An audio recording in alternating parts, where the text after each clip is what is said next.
Evening, everyone. Welcome to the Microsoft 365 Meetup for Government. And you may know me. I'm Nick Giard, the MC for this evening and one of the organizers for this group. So to quickly go over the agenda for tonight, we'll go through a few brief introductions and announcements, and then we will start out with our first speaker, who's going to be Bob Ballard, and then followed by our second presentation from Jay Bhalodia and Marialino Bello, who are joining us from Microsoft, and Bob's joining us from Planet Technology.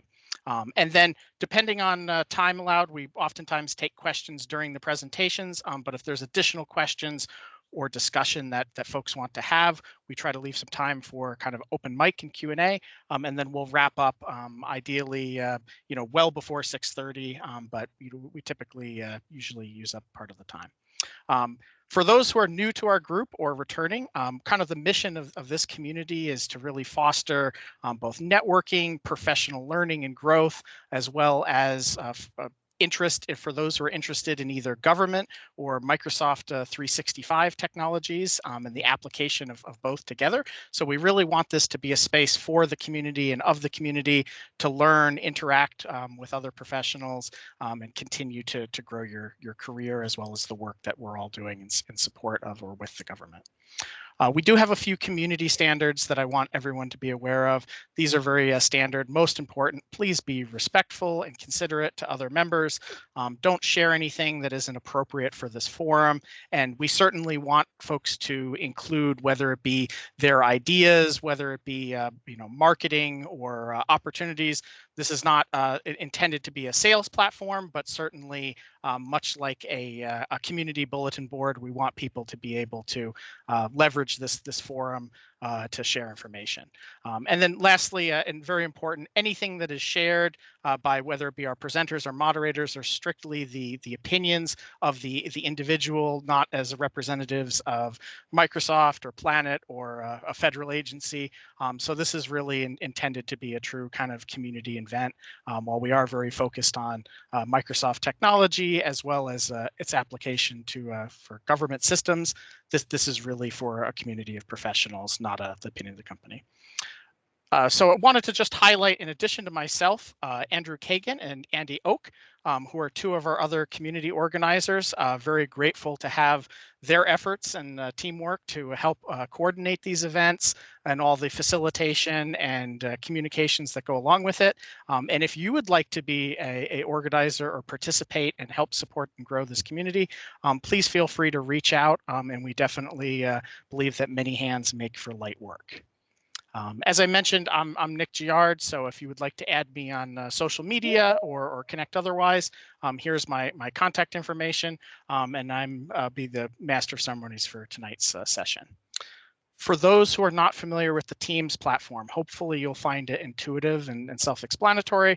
But if you need a quick primer, just for the most important things to know is we're using a moderated chat function. So if you wish to ask a question or state something, please use the raise your hand function. And as soon as appropriate, a moderator will allow you to unmute, and then you can ask your question. And if you need any other help, please feel free to put it in the chat, and we will try to make sure you get the right direction. So for those who notice that I'm broadcasting to you virtually from here on the surface of Mars, that's I'm very excited about our event in 2 weeks, on March 9th. Renee Wynn will be presenting a talk and retrospective on kind of leadership, IT within a federal organization, as well as her role as the retired CIO of NASA. So very, very excited for that talk. Please mark your calendars. I think it will be a very interesting chance to hear from a senior leader who spent over 30 years in federal service and has some great experience. Additionally, if you would like to be a presenter, this is a community thing. So while many of our presenters to date have been from Microsoft, from Planet, from other members of the professional community, we very much want a full range of diverse opinions and expertise. So feel free to sign up if you're interested. Let us know, and we'll be happy to coordinate a time for a topic of your choice, as long as it's relevant to Microsoft 365 and government applications. And lastly, before we get into the presentations, feedback is very important. It's a gift.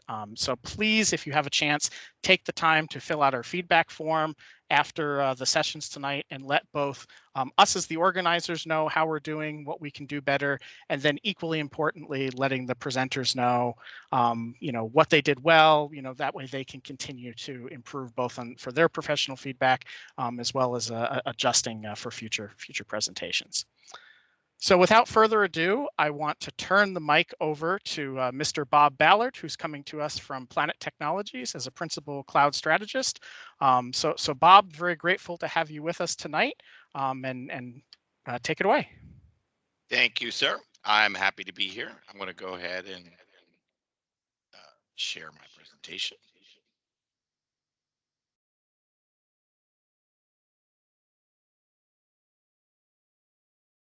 Here we go.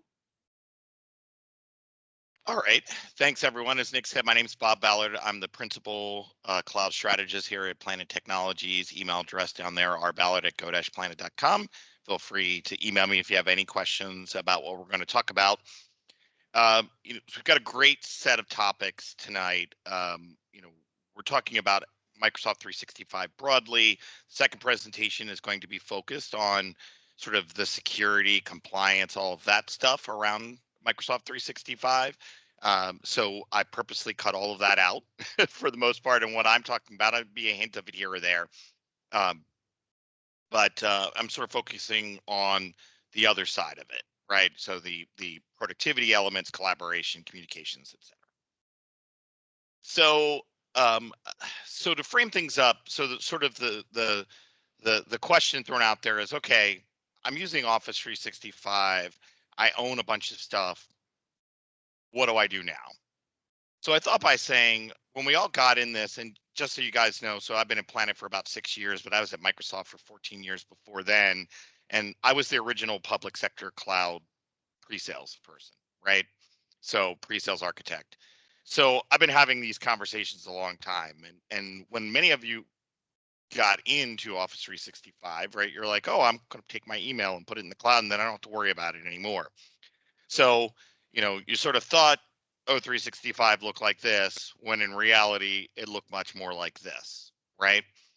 There's a lot there. So I thought we'd sort of start off by taking sort of a peek at, okay, what are all these things, and let's make some sense out of where I am today versus what customers are talking about moving forward. And then I figured, I only have about 25 or 30 minutes for my section. So I figured that I'd drill in on one of the areas, which was Teams as a platform, and sort of talk about that. I think that's one of the lesser known areas. So I thought I'd drill in a little bit there, and then turn it over uh, for the second presentation. So we're going to start with this. I thought I'd share this graphic because not everyone knows about this existence. So if you're interested in taking a look at this graphic, if you go out on Bing and Bing the periodic table of Office 365, you'll get this graphic. I couldn't find a higher resolution one, so I apologize a little bit on that. But it starts to lay out sort of the pieces and parts of Office 365 and sort of where they fit, right? Whether that's enterprise video with stream and video. Some of these elements are a little dated in some of the namings as we look through here, but most of them are pretty still pretty accurate. To Outlook for mail and calendar, etc., project management. So it sort of has an interesting way of slicing and dicing how these things, direct communications versus more collaboration, etc. So it's an interesting sort of way to represent it. However, if you're just sort of thinking about okay, what are all the pieces and parts that make up, a typical, from a user perspective on Office 365, here's sort of a slide that I use in a lot of my presentations that sort of lays out, okay, here's all the things that we can be doing. And like I said, once upon a time, I remember when we used to hit the app launcher and there were like 7 things there. And as you can see now, there are dozens of applications that are able to be launched from Office 365. So I thought I'd start off a little bit by saying, okay, let's take a typical customer You may be either somewhere near where this slide looks like. There's a second slide and a third slide that sort of break this down. So you may be somewhere. If you're on the third slide, I'd love to talk to you about your experience, because that's in a very high minority of where customers are on their full journey. Although we have a few great customers that are there.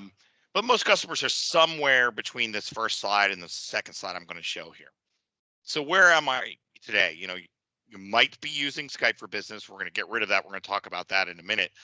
You're probably using email. That's all been migrated. You're running around. You probably have OneDrive. You may or may not have any actual legacy data migrated into that, so user directories, etc. You may be using Teams. But again, if we think about a standard basic profile customer, they're probably using IM. They might be doing web conferencing like these sessions are, maybe some basic document collaboration there. And then sort of a basic security wrapper around it. Again, I'm going to not talk about the security side of that. That's coming in the second part of the presentation today. So where should I go? And I'm sort of going to talk through this. So first and foremost, we need to be on the path to Skype for Business is sunsetting. We need to be on the path to removing that. So we need to remove that. As we look at the OneDrive wave, we probably should be talking about, can I get some of my legacy user directories if I haven't sunsetted them already? Should I get that data in there? On Teams, all the basic stuff we talked about before, but maybe we start talking about, should there maybe be some departmental shares migrated in there? As well as, some basic Teams as a platform elements, right? Should I start leveraging Teams to do, some basic functionality? I'm going to spend a bunch of time talking about Teams as a platform in a few minutes. So, I won't get into it too much here, but, sort of using more of Teams. That's the next place.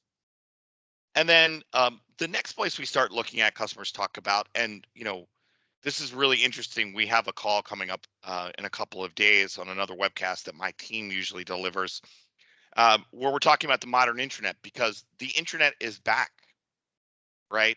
So it's really interesting, right?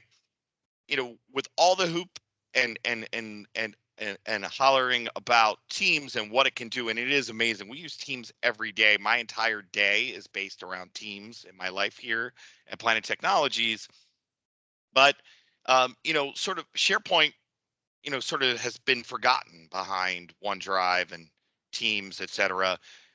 But it's making a big comeback, because as customers start embracing the technology more and more, providing access to elements in a way that you can't with Teams natively or with OneDrive is really making a resurface. And then, of course, those basic security workloads, you start adding advanced security workloads. Like I said, there'll be a lot of details around that in the next, in the second half presentation.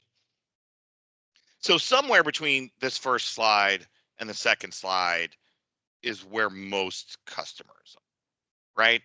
And so we have something called the cloud maturity model. I decided that I wasn't going to walk you through it here in the slides, and I sort of simplify it down for the interest of time, but we still think about all of these workloads in this way. So, collaboration in a 0 through 400 level where customers are, and those, what is a 100 level has changed over time, right? So this is somewhere between this first slide and the second slide is where most customers are. And there's some obvious low-hanging fruit. So for a couple of seconds, though, I thought I'd talk about, so what are the things that need to go in place before I start making some of these changes? So the number one impediment to sort of broader adoption of Teams or moving additional collaboration workloads is just sort of sitting down and mapping out your governance policies. So who is allowed to create teams? Who is allowed to create a site? What are the processes around that? What are your decisions going to be around from a compliance standpoint, right, for external sharing, et cetera? And that seems really daunting, but the reality is, depending on the size of your organization, anywhere from, a couple of weeks to a couple of months, that can be mapped out really clearly, right? And so we start taking the next level. So because I thought it was funny to say, what should I do more next? we're still doing email. We're clearly talking about OneDrive with the data migrated. Really sort of stepping into Teams as a platform and departmental shares that are migrated. Then we start getting into SharePoint, and we're looking at, not only the intranet, but things like business process automation with applications that integrate with line of business systems, deeper content management systems that may integrate with other SaaS applications or Dynamics 365 from Microsoft, right? And then the next big part is, sort of taking that next step with the Power Platform, right? That's Power Automate, Power BI, Power Apps, right? And we're going to talk a little bit more about this when we get into Teams as a platform. And then, of course, again, going all in on those advanced security workloads that they're going to talk about in the next section. So, that's sort of the, at a high level, sort of the roadmap where things are.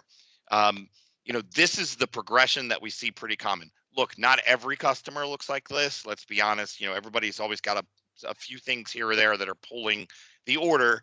But in general, that's sort of the path that we look at, right? Sort of 1.0 on the first slide, 1.5 in the second slide, and 2.0 sort of in this third slide. So those are the pieces and parts as we look forward. So I could have done sort of a drill down on all of those things, but unfortunately, like I said, I only had about 25 or 30 minutes for my section. So, I really wanted to laser focus on the element that I think there's the least knowledge about, which is Teams as a platform, which is these next generation services from Teams, both ones that are here today and ones that are on the imminent horizon, that we really should be thinking about and planning for as the roadmap of where we go. So when we're thinking about Teams, right? Teams is a communication platform, right? We're using Teams right now. Have this web conference. It has IM and presence and point-to-point video and voice calling. That's a big part of what Teams is about. It's also a collaboration platform, right? The ability to have content oriented around a team and share and collaborate on documents and be invited to multiple teams, both internal and external parties, if you allow. So Teams as a platform focuses on this third phase that's listed here. I lifted this from a well-known Teams presentation that I've been doing for a long time that comes from Microsoft. And it's really around the customize and extend piece, which used to be, I'll be perfectly honest, a conversation that was like, oh yeah, this is great stuff you can possibly do someday. But with the external pressures like, the pandemic and working from home and sort of opening up our eyes to how much time our organizations are spending in Teams as we look forward, this has really, really exploded, as well as Microsoft has really built up the capabilities to meet it there. So if we think about Teams as a platform, we have, a number of sort of core capabilities. We can do things like notifications. We can have tabs with various capabilities. We can have these rich cards, which are just like, if you think about it, hovering over elements and popping up and giving you, rich information, with more details about maybe their contacts, maybe they're, connected to another application that can give you, information about a record stored in a database at a glance. There's some really interesting things there. Of course, there's bots. We see bots all over the place today, but Teams is a core platform for Microsoft around the bots conversation. Things like personal apps, the Graph API, which are developer-oriented apps, and then absolutely sort of Power Apps in the SharePoint framework. All of these things come into play, and I'm going to talk a little bit about each one of these and where they fit sort of on the journey.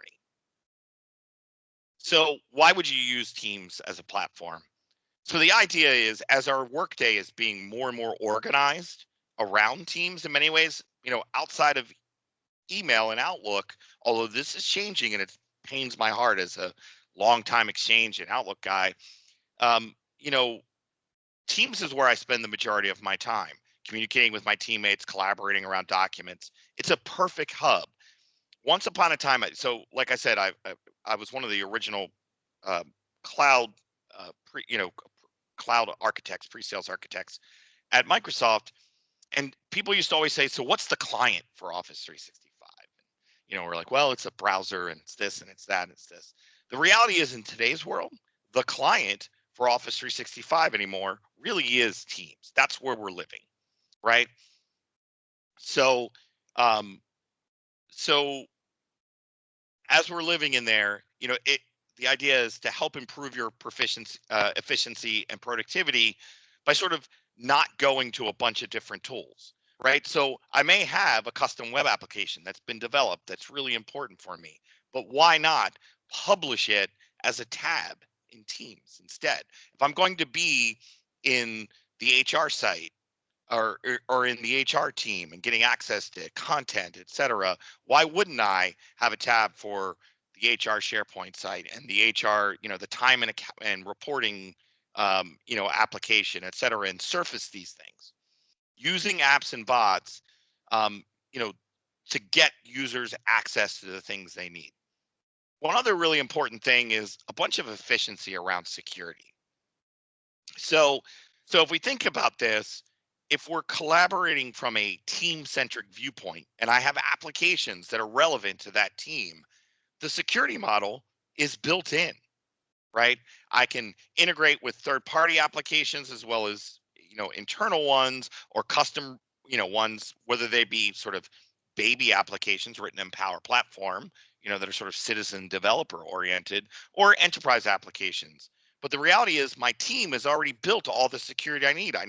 I've got roles and responsibilities. I've got people, got a methodology to invite people to the application as they're part of the team. So the employees they're thinking about this, the security just works and maps to the way they're already working. So it helps, it sort of helps logically set aside these things.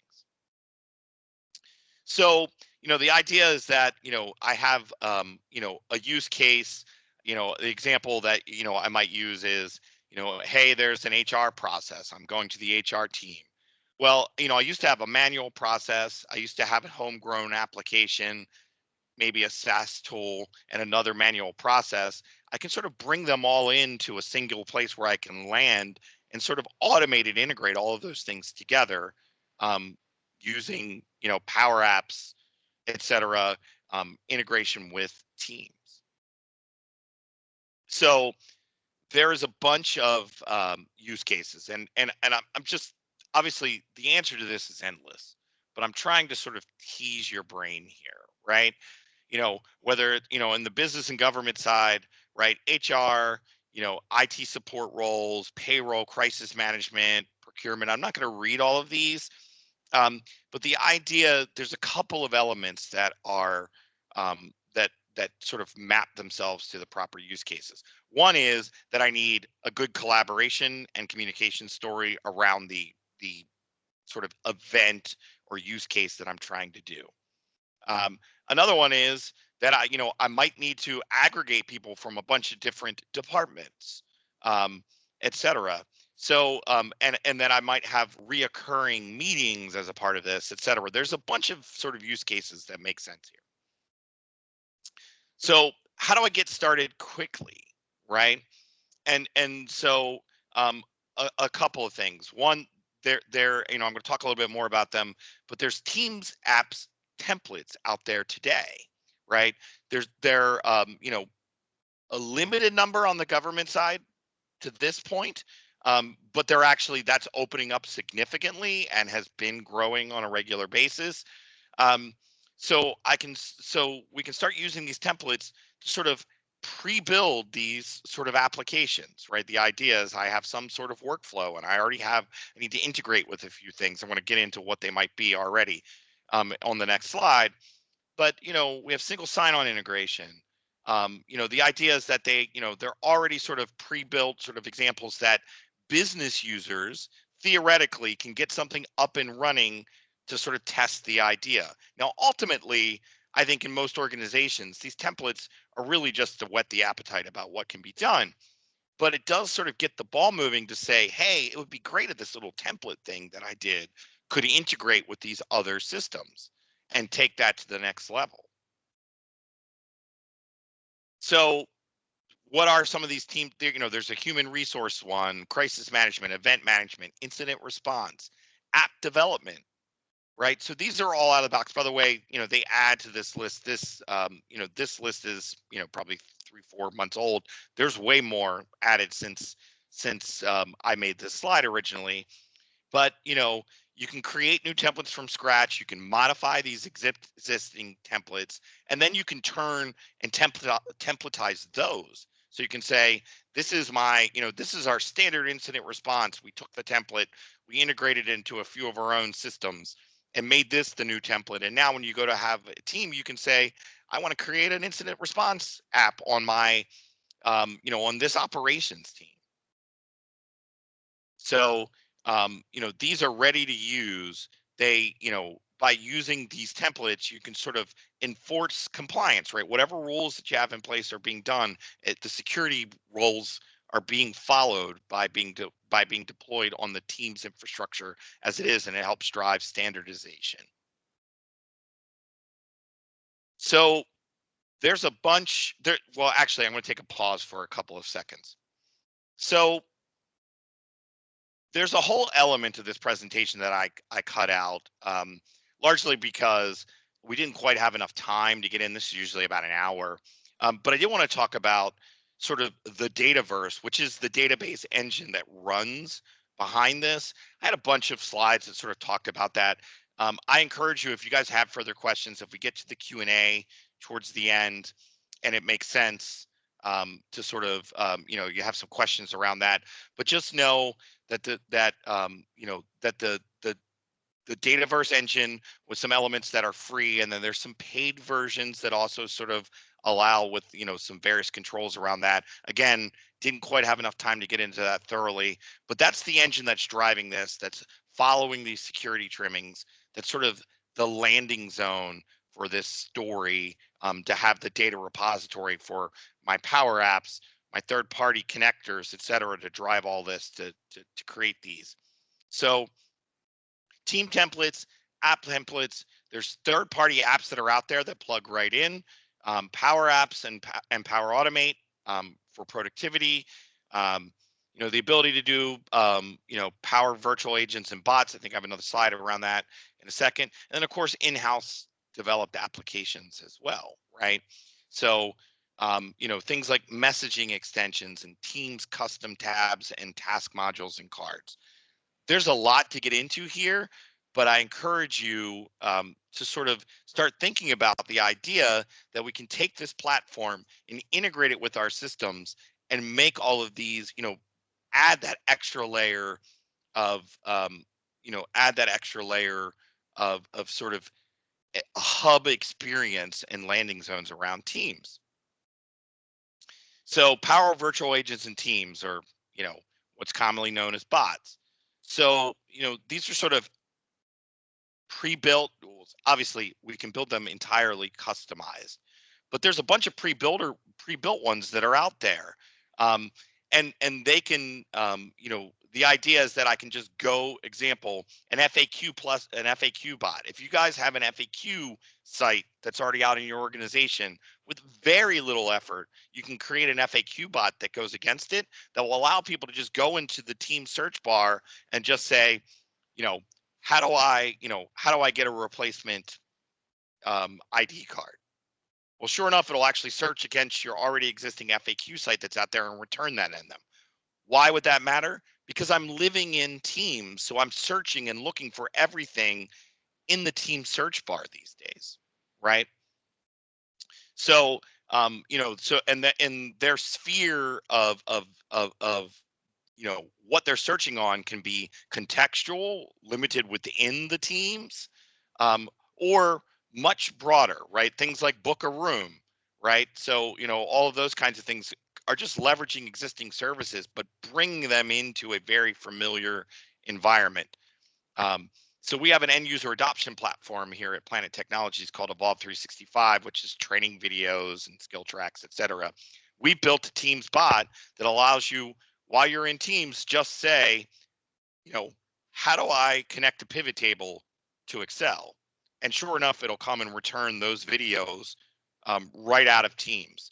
Yes, there's an amazing and great UI for a web application that's out there, but that may not be where we go all of the time. And that's the big change that we're seeing in customers and organizations. So there's one other final area that I want to hit on that I think is really important to start thinking about. So we're on a Teams meeting today. Microsoft, so this is a little bit forward thinking, but I want to sort of get my customers' heads wrapped around thinking, what do I need to be thinking about here? So Microsoft is starting to think of the idea. So if we think about this, we've all spent all this time in virtual meetings, right?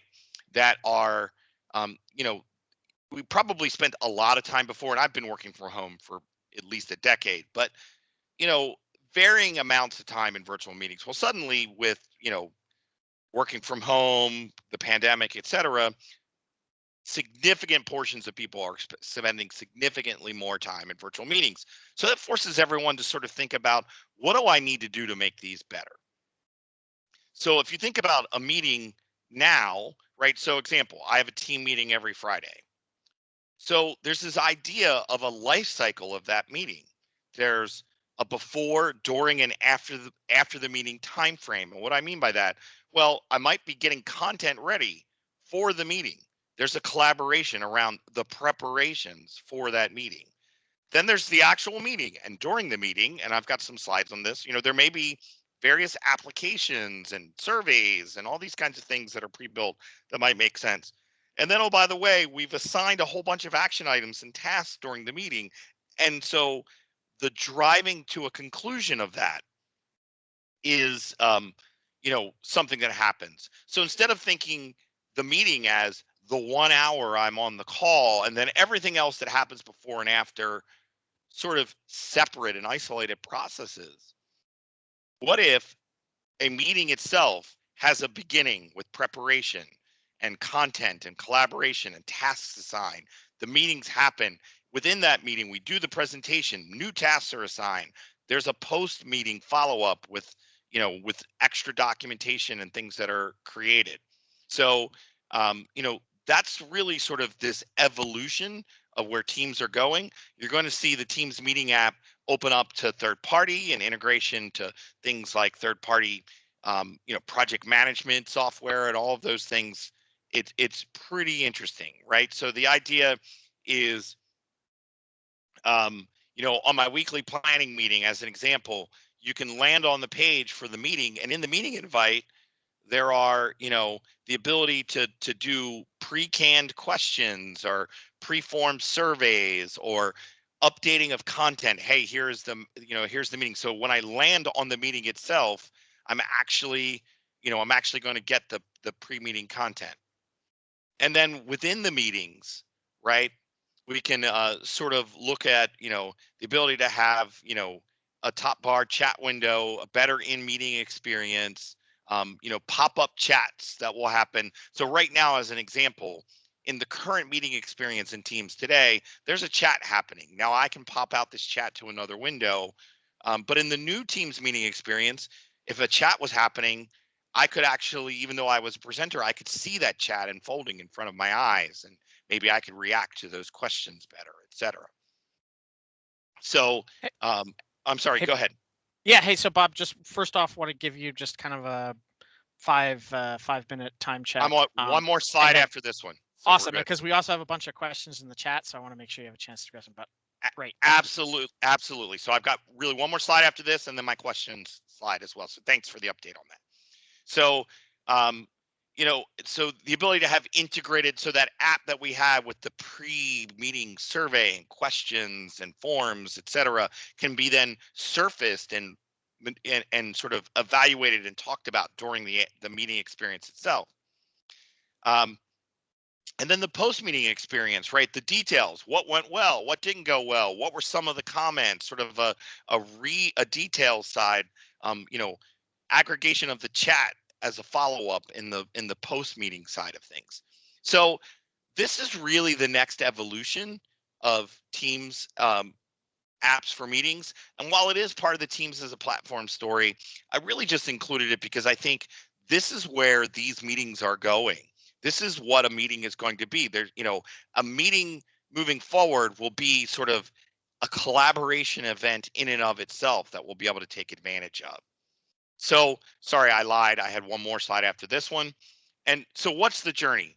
You start by, basically getting your operational controls and governance in place for Teams itself, right? So who's allowed to make a team, making those decisions, do I allow end users? If I don't allow end users, can I have a simple process that's easy to follow, right? Some of the other key governance, elements, what are the, what's the life cycle of a team? What happens when they haven't been used in 6 months? And just get all of that established.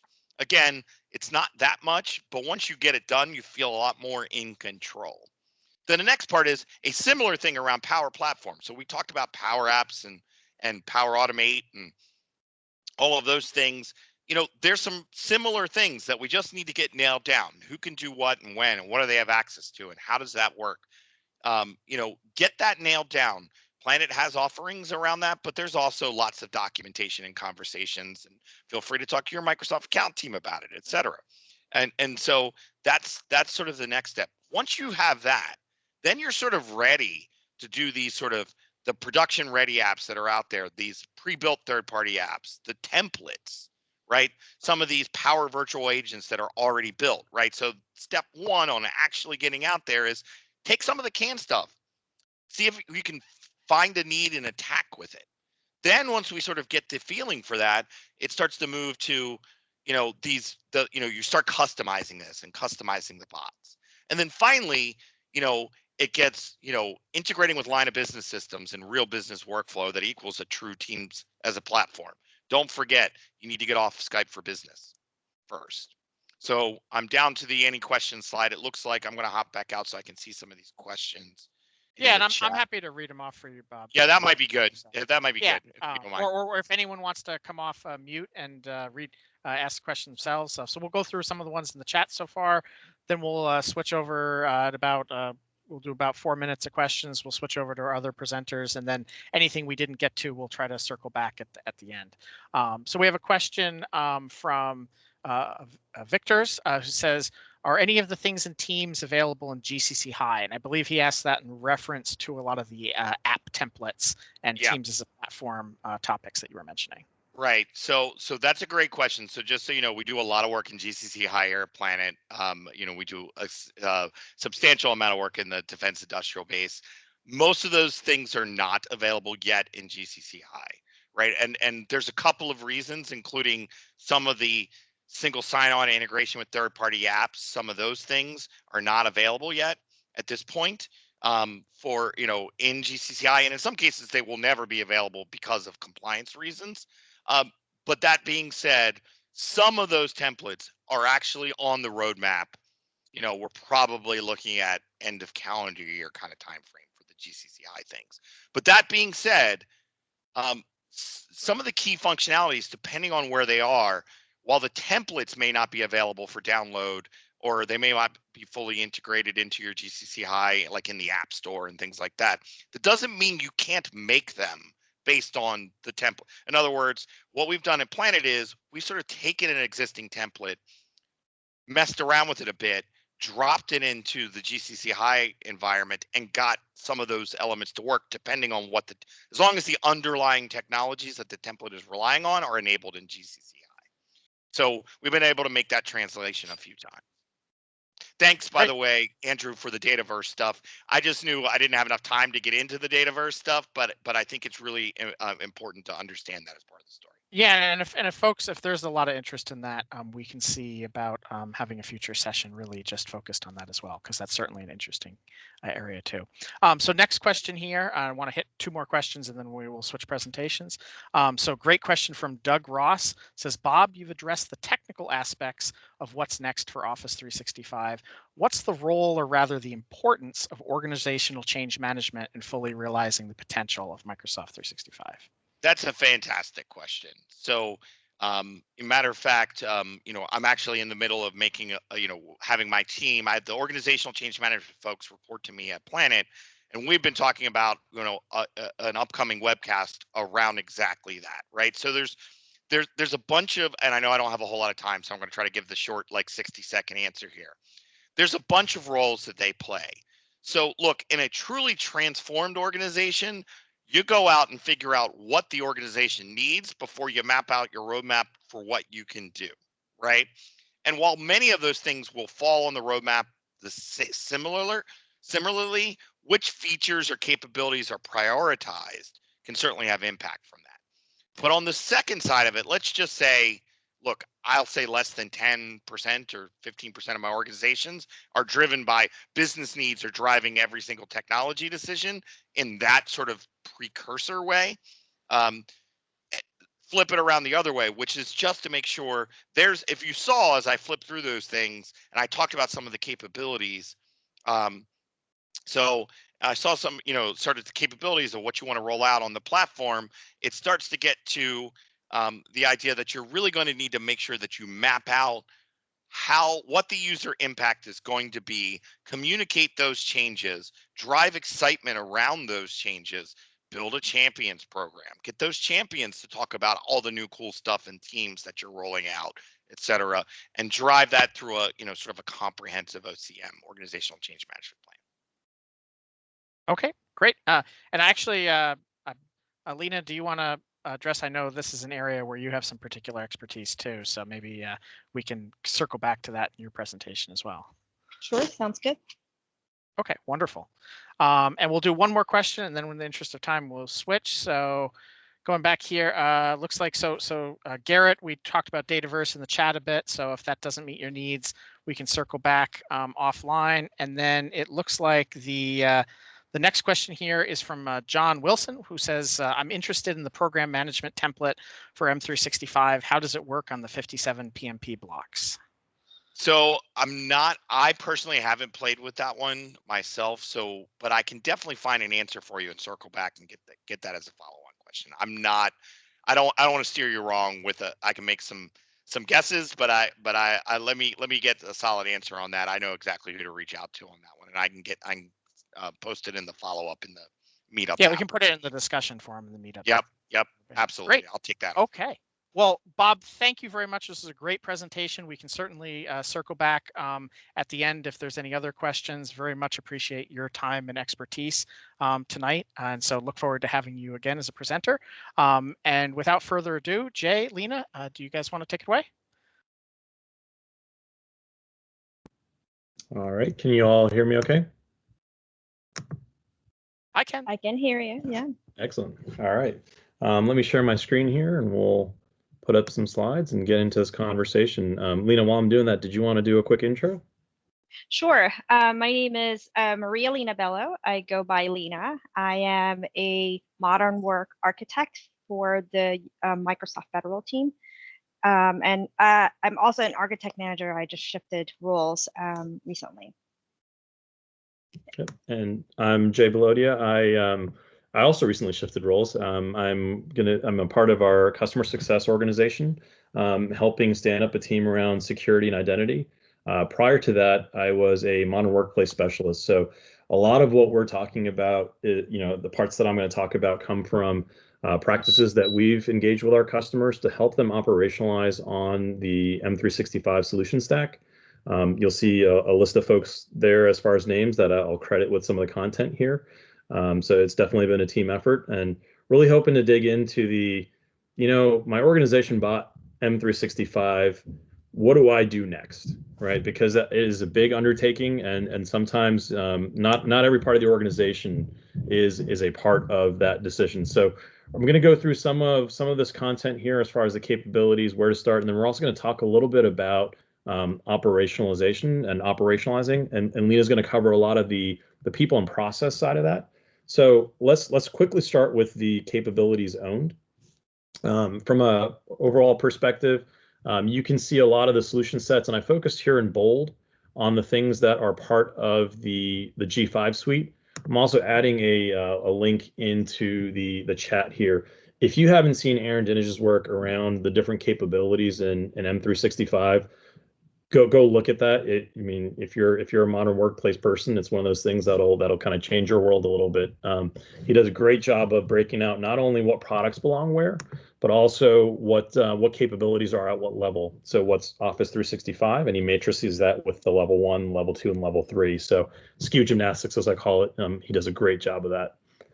So when we're looking at M365, typically where we see customers is either they just moved into the 3 level of M365, or they've got some combination of 3 plus some advanced workloads, or maybe they've gone whole hog, right? They've got everything, and it's just the thing that comes up first, and the question that we always get asked first is, how do I start? Right? Where do I start? There's just so much here and so many capabilities. How do I figure out, where I should focus? I've worked across our federal civilian space, and we received a lot of questions as to what do we do to begin our deployment. And you'll see some of them across the side here. I'm not going to drain that. But really what we come back to is success with M365 and success with security portion of it in particular. It's really around careful planning. You have to really know what your business objective and outcomes are. And what are those things to tackle as a quick win? And we'll talk a little bit about a framework to make that decision a little bit easier and more real. In order to do that, you have to look horizontally across your organization, really map out who your stakeholders and influences are, because those are the folks that are, the M365 suite challenges organizations to operate in a way that they wouldn't traditionally. And what I mean by that is the individual that traditionally may have operated your email isn't always the person that also had access to operate your email security. But now with the administration console that you have, they're doing both of those jobs, or they're potentially providing some of the access to their system to someone that they hadn't previously, right? So it gets into this little area of tension and fun of trying to figure out, how do we do this effectively, and how do we operate in this new cloud model? The other side of the conversation is the vertical alignment. So when we talk about vertical alignment, I don't just mean make sure you talk up and explain to your executives what you're trying to do. It's all the way top to bottom, from executive to the person that's on console deploying, making sure there's full alignment vertically, because you're going to need the sponsorship all the way to the commitment and the resourcing from a execution perspective. Those are some of the things that are just going to make any kind of implementation of M365 successful. And what we're really going to focus in on here for a lot of this conversation is, how do you prioritize these scenarios? Like, what are the common scenarios, right? So the things you see here, work securely from anywhere, being able to protect data, users' accounts, being able to have visibility into threats in your landscape. Those are some of the common problems that we like to say that that's the solution set solves here. One of the things I'll say is that there is a guide out there. I'll pop in the link in a little bit here, but there's a guide out there that is has been around for a little bit. It's probably I think it's dated 2018, but it's still relevant. It's where are the 10 big areas to begin from a deployment perspective. And this is something I've used across multiple customer bases. I will go into a little bit of how I subdivided this as well, because I'm going to give you a little bit of an example for a specific customer use case. This was built by Debbie Sears, and it's an amazing set of what are the basic things or the core things that I can provide from a capability perspective that really define where the value of M365 is. So hopefully folks are taking a little bit of that in as I kind of talk and click through. The question becomes, how do we prioritize this, right? How do we determine, what to do first and what to do later? But like any good presenter, I'm going to give you a little bit of anticipation. In the meantime, I'm going to kick it over to Lena, because we've been talking all about technology, but it's not just about the technology. So Bob mentioned it earlier, right? That the implementation of technology doesn't mean that it's going to get traction in your organization. You really need to think about holistically the 3 sides of that triangle: the people, process, and technology, And from my team in particular, I have both adoption change management, ACM, and modern service management, MSM teams under me. We focus on the changes that are harder to implement in an organization. So we're expecting folks, especially in the security realm, right, to change some of the behaviors that they've had before. So you really need to look at what their day-to-day and what's shifting, right? From an ACM point of view, that will be looking at, who the security operations analysts are, who's going to be receiving alerts, who's going to be maintaining all of those different pieces of the configuration that has been put in, right? And why are they changing, and how they're going to land. Now, from an MSM point of view, what we looked at is the governance, the policies, and also some of the rules and regulations that the organization needs to abide by, right? I'm big on traceability, making sure that, the controls that are being placed in there, there's a reason for them. What I find many of our deliveries is that there are unnatural constraints placed. That's why a lot of people in the past, if you remember, they complain about security because they make their lives harder down the line, right? So we don't want that. So the idea is you need someone, when you're implementing new technologies, to look at all of those rules and take away anything that's not necessary or not based out of something. And if you're doing those traceabilities, if they do make it makes sense to implement, and there's no policy or regulation that it's kind of hanging off from, then that should prompt you as an organization and with a team from MSM to work with you to create those policies. So those are just some examples of making sure that you have the people, and the people, when I say that, it also encompasses the IT professionals that are doing sustainment and operations. Their jobs would change as well. And then also the end users. What are some behaviors that that's going to have to change, right? When you deploy some of these security capabilities. So next slide. So, and one more clip, Jay. So one example that I was going to give you was when we deployed M365 in one of our federal customers. So my team was working from the very beginning, looking at the policies and compliance, also the strategy of the implementation as a whole for 365. Everyone's gung-ho, 365 was deployed. But what they didn't realize was, everyone here is probably familiar with the ISSOs, right, in the federal government. What they didn't realize that there were some functions of the ISSOs that disappeared completely, and they couldn't do that job anymore. And they were scrambling, right? And one of the things that we've been telling them is, like, before you turn this on, let's make sure everyone's jobs aligned, that they can either, thoughtfully remove some of those responsibilities, or we find a way for them to continue those functions, right?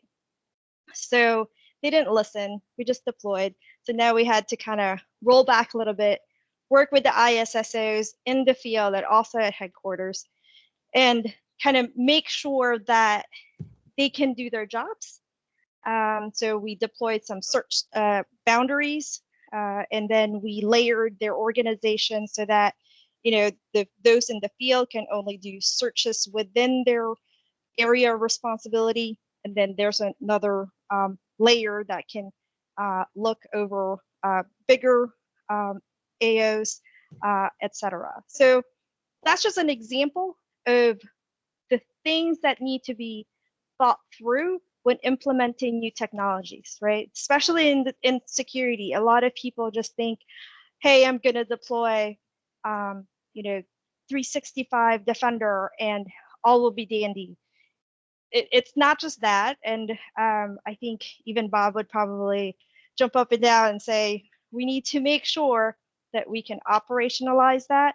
We can make sure that there are people who are ready and skilled to actually operate those new functionalities, and also making sure that downstream there's no ill effects, and if there are any for the end users, that we land that properly, right? What are some behavioral changes that need to be deployed moving forward?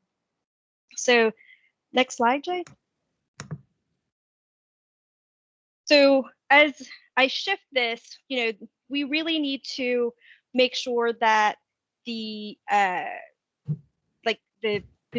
the people changes are thought through as well, as I mentioned earlier. Next slide. One of the things that what we found is that the return on investment on projects that just deploy the technology, they don't see all the benefit and value of just doing the technology itself. Again, we've seen it. We think that everything's kosher when you deploy the technologies, but then we forget that people's jobs and responsibilities change over time. So we want to make sure that that's thought of. And the resistance, anytime we have resistance, we need to make sure that we address those ahead of time.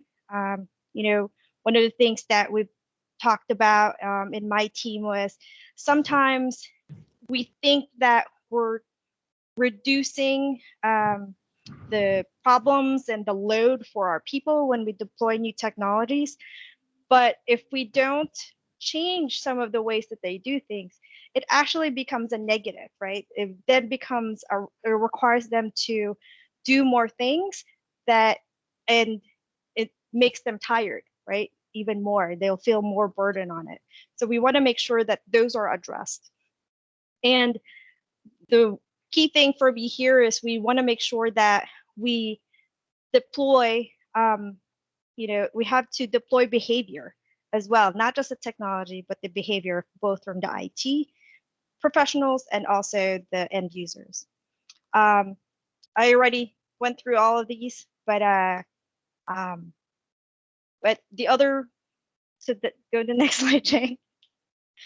The last one here that I want to talk through is other the changes of the security operations, right? Some of the signals from the compliance center go into security operations, not all of them, but there are some that work with the security pieces from the other Microsoft security suite. So from our perspective, there is a lot of change that's happening in a security operations center. So there's a big transformation for them. If you see at the top, you have the biggest change happening in tier 1. So the tier 1 analyst really monitors and opens tickets, right? That's the traditional analyst when they are there. But in the new kind of modern SOC, right, that the triage really happens with the automation layer. So that's tier 0.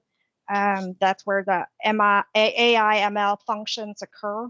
So there's change in behavior in that already, right? The expectation and the trust of the analysts. And we all know that cyber folks were naturally paranoid, so we don't trust very easily. So we need to help them trust those pieces. And then tier 1, we're actually upskilling them, right? So we're making sure that the people are empowered and they are now able to use their skills to do rapid remediation moving forward as you shift the security operations with the new tools that's implemented in the ecosystem. So those are kind of how the people, process, and technology changes need to come together, right? And making sure that you and your organization see value on the tools that you're implementing. Yeah, no, I mean, I'll add on to what Lena said here about modern SOC. There is not a plethora of the carbon-based life forms in this equation, right? Security professionals, there's not enough out there. and there's more that we need them to do than they're humanly able to do, and that's where we automate the non-humanly able stuff, right? So automating that this is not about replacing individuals and folks in their jobs and roles. It's about cutting their mundane work out so they can really focus on the higher level and focus on the next level. And as you automate the mundane, the next level starts becoming the mundane, and you automate that, and you just keep elevating your organization. Yeah, and the idea is to keep your environment secure, right? So your mean time to acknowledge, mean time to remediate, the more you automate, that time will get lower. And that's really important to make sure that, you know, the bad guys are kept at bay within an environment. All right. And I know you all have been eagerly anticipating the how do we bring it all together and how do we prioritize those 10 things. So we'll go through a little bit of a framework, but I'm actually going to keep it over to Lena really quick, because the first thing is building out, whether it's that top 10 list of items that you get from M365 or having something more tailored to yourself. The first goal is really building out what are the things what are the goals and the objectives I'm trying to achieve? What are the business outcomes I'm trying to achieve? So I'll kick it over to Lena to talk through this really quick, the workshop. Sure. So one of the things that we do is a workshop for the kind of envisioning what those changes are and what the technology is going to be implemented. Again, like the people process and technology changes, how they all affect each other. So what we usually do is have that envisioning workshop, look at what the goals are so that everyone knows what those changes need to be, because as you all know, the behavioral changes take much longer than the technology, right? So we want to do this ahead of time and make sure that you have the buy-in of the leadership. So if you all are familiar with the ADKAR model, that's, you know, different tiers of leadership that needs to be communicating, and then we kind of work on those different modules to make sure that the messaging it lands, and also that the processes and the governance pieces all align. So we do 2-day workshops for that, just identifying all of those pieces so we know how to create those roadmaps moving forward, while Jay and his team is implementing the technology. So and this the one feeds the other, right? When we start talking about prioritizing these things, you take this list of here technical things that I want to accomplish or capabilities I want to build. Here's a overall holistic view of what we're trying to achieve as an organization. And prioritization is really about bringing those two things together. So after you have that, whether it's through that workshop or another avenue, what you're doing next is this is a model that I used. I'll credit Adam Shaw on our customer success organization for introducing me to it. And it really is a really strong way that I've found to prioritize where do I get started, because there's 10 things. I don't know if I can do all 10 things at the same time. And I don't know, what really is a priority. And what I look at in this is just a very simple way of looking at how do I decide where to start. And it focuses on two axes. One is the impact that something is going to have, the business impact something will have for your organization, and the other is the level of effort. And I'll go into that a little bit here as I move further. But once you have, a rating of your organization or your capabilities against that, you basically build this out into a quadrant that helps you identify things like, what are my quick wins, right? What are the things that maybe they're not the most impactful, but I can make them happen really fast. I've got all the approvals, and then what next are the initial successes, right? What are the things that I want to promote and show that this investment in M365 was really impactful and successful, and let's get more people behind the value that this platform provides. And then you move over to the things that are more transformational, right? Those are the things that they're going to take some work, they're going to take some time, but you'll probably get a significant amount of impact and maybe even fundamentally change the way your business operates to add value and agility to how you can deliver on your mission. And there's a segment here that you have to really think about. I mean, do I do this? Do I not? I mean, is the juice worth the squeeze? If it's going to take this high level of impact and the return is not going to be significant, there may be parts of the solution set that don't make sense for me for various reasons, whether that's because I have a competing capability that provides this and it requires an investment to change from, or whether you have other reasons to say, this is just not a core part of my business or mission function, so it doesn't add value to me. And in terms of being able to identify this or being able to map against this, I use my favorite tool, which is Excel, and I build out a nice handy dandy table. This is actually an exercise that we did with a customer, and the way we conducted this is the column you see here for impact and level of effort. Those are provided by Microsoft with our understanding of the customer's context. And then the value to organization and the organization change factors, those are actually defined by the customer. We had a meeting, it was about 4 to 6 people. You get any more than that, you won't be able to make decisions because it does get arbitrary at some point, and someone's going to want to argue about, well, is that really a 4 or is that a 3? So you want to have the right people in the room and just not too many. But those are their levers to say, I understand that you think the shadow IT discovery thing is impactful at a 4 level, but our email threat hygiene is really bad, and it's gonna provide us significantly more value if we can take care of that, right? So this is where you can set some levers on how is this going to help my organization, and then the organization change factors. Some of these things were more or less complex for us as a Microsoft perspective. Like, it should take you this long to deploy X, Y, and Z. It's flip a switch, turn it on. But the organizational stuff, right? The stuff that Lena talked about, the impact of, hey, I have a product that I use for this right now. That contract is not expiring until another 3 years. But this other product that you list as maybe not as important, that contract's expiring like next week, right? And so you can really adjust as to some factors that folks like your Microsoft team may not know. And as a result of that, you get a scenario plot that really tells you what are my quick wins, what are my successes, and what are the things that are going to be transformational for my organization. And you see there was initially 10 items. I broke some of these apart because of the nature of the customer organization. There were certain things where we could maybe do them differently with different teams, different resources.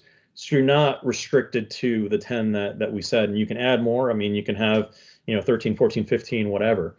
But the idea here is now you're armed with the information about what impact does this capability have from our organization versus what level of effort is it.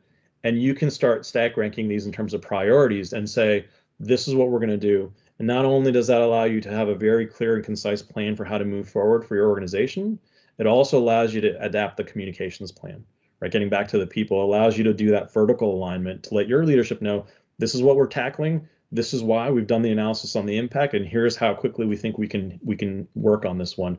These transformational things, we know we've invested for some of these solutions and reasons, but we need to plan this correctly because of the impact it would have to our organization. So let's get some wins under our belt while we're concurrently planning some of these other things. All right, so it gives you a framework by which to make those decisions. And Lena, I'm going to kick it your way for the next one here. And you're on mute, by the way. It wouldn't be a meeting. It wouldn't be a series. We didn't have that happen once. I know. So from the security side, right, one of the things that we do recommend is the security operations and threat protection. So what it does is looking at how you are operationalizing those security pieces, all coming from 365 and Azure Active Directory, and we need to make sure that the organization is ready to keep those in, and change the different pieces of the organization, especially incident response. There are some very specific things that your traditional incident response from a security standpoint would have to be adjusted to make sure that you're leveraging the tools properly. So from a tooling perspective, there are changes there. And then from a organizational kind of impact, one of the things that we do from a changing and the governance and the processes is breaking down the barrier between security operations and engineering, because they really need to work together, right? Making sure that, if there's an alert from the Defender for endpoints, right? If you have M365, then if there's an alert there, you know how to handle that, and it may be passing it along to your engineering team, right? Bringing them along and making sure, hey, let's remediate this and close it out, and then we'll work together to make sure that it doesn't happen again, right? So the days of silos and the days of we do our own and we don't talk to anyone else are gone. The only way to be successful is working together in every part of that ecosystem. And from a security standpoint, that's what we do in this particular offer. And it goes broader than security. I mean, from an incident response perspective, you have capabilities as security with something like Defender for Endpoint that you didn't have before. I worked with an organization where anytime they needed to execute a virus scan on a device because they found X, Y, and Z, they would have to manually put a ticket in, get someone to execute against that ticket, and have them run the scan. Versus with Defender, they're able to like click button, run scans, get information they need, get on the box if they need to, right? These are all things that are great for the security team. They love that, but it makes the endpoint team a little uncomfortable that you may be doing things on my endpoints. So harmonizing a kind of like a rules of understanding or rules of engagement on who does what, and just because you have the capability doesn't necessarily mean you're the one doing it. So it goes broader than just the security team too. That's true. Very true. So these are the outcomes of that particular offer, right? We're implementing the modernization of the Security Operations Center. And we use SOC in a general sense. We know some organizations may have just like 2 or 3 people. And it's not really a center, it's more of a cell. And then making sure that your assets are protected from the data all the way to your devices. And then making sure that you understand how those alerts are connected to each other, right? So it's possible from a health and performance standpoint, in your 365, there's some kind of manifestation of a behavior in there that may be seen from a Defender for Endpoint or MCAS, whichever you have deployed. It's possible that those symptoms are coming up in different tools. So we want to make sure that you understand how to connect those together. Again, we've talked to this to death already, but it's really empowering your defenders. Those first line of defense is your analysts, that time to remediate, time to acknowledge goes down so that you can make sure that your ecosystem is safe. And with that, that is everything we have to present. Happy to take questions if there are any, and happy to stay on. Great. Well, thank you guys both. Great presentation. So yeah, anyone who wants to ask a question, please use the raise hand feature and we'll be happy to unmute you. In the meantime, while anyone decides if they have questions, Jay, I know you already shared this in the chat, but would you take a minute and just kind of highlight the what you shared with from Aaron Dint, the M365 map, because I think that's a great resource that a lot of folks aren't aware of, especially as they start to try to understand what do I own, what do I have, how do I, where do I use as a start for that exercise that you were talking about in terms of prioritizing, and both from understanding a license as well as a feature functionality perspective. That's certainly one of the better summaries I've seen. So do you want to just pull that up quick and just highlight it? I know it's not your resource, but I know you're very familiar. Happy to. Let me see if I can find a quick version that I have. But the resource that Nick is talking about, I mean, it is amazing. And I've used that in conversations that I've had with my customers. I've had customers, wave it to me in the Teams meeting, say, "Hey, I've got that thing that you showed me, and I've put it up and I've printed it out, so I'm able to look at it and refer to it." So it's actually a really handy reference for folks that aren't as familiar with the specifics of what SKU does what capability. And I'm trying to tap dance a little bit while I pull it up, so. I don't know. I've got the here. One sec, Jay. You have it up? Yeah, you can pull it up. Give me 1 second here. I've got the I just pulled down the presentation version, so I'll There we actually go. share that so folks can see it as you're. So yeah, this is a great. Jay, you probably are more familiar with it than I am, but definitely a Yeah, and great actually, if you want to resource. go all the way to the bottom, there is a comprehensive, all across the board set of capabilities. And what I like about this is, oh, I don't think he has it broken out. Okay, so May not be in this version. presentation mode, he broke it out into individuals segments. But what it does is it gives you things like, for example, what we're looking at here is what are the capabilities from Office 365 that and AMS and Windows 10 from a security capacity, right? And what is included in the bottom layer is the Microsoft 365 security SKU. The top layer is the Microsoft 365 compliance SKU, right? And these are the things that, sometimes there's a scratch of a head, like, well, which capability do I get if I buy this suite of products?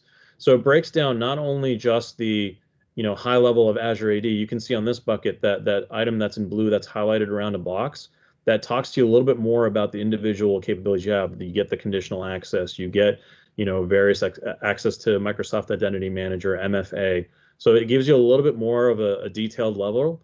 I love the jump to M365. That periodic table was my go-to in all of my presentations initially. This I think is a great way of visualizing the capabilities. And what I'll say about the jump to done by Matt Wade, he does amazing stuff. You can actually click on his jump to and get straight to the docs. So if you want to learn about a specific product and go straight to the Microsoft doc, his is a great place to go. If you want to look at visualization of capabilities per suite, this is the go-to that I use for that. Great. No, I just wanted to take a minute to highlight it because I think a lot of folks are not familiar with that, and I know. And the link I provided is the effectively. GitHub link there, so you can get a PDF version, you can get a Visio version, you can get a PowerPoint version. I've taken the Visio version, cut out the copies, and actually made a clickable, zoom view of that. So when I'm meeting with a customer, I can click on it and then zoom into, okay, this is the Office 365 5 level. I click it back and it zooms back, so I can kind of interact with it and talk to it. Great. Let's see. Anyone else have any questions? They want to either feel free to put it in the chat or raise your hand.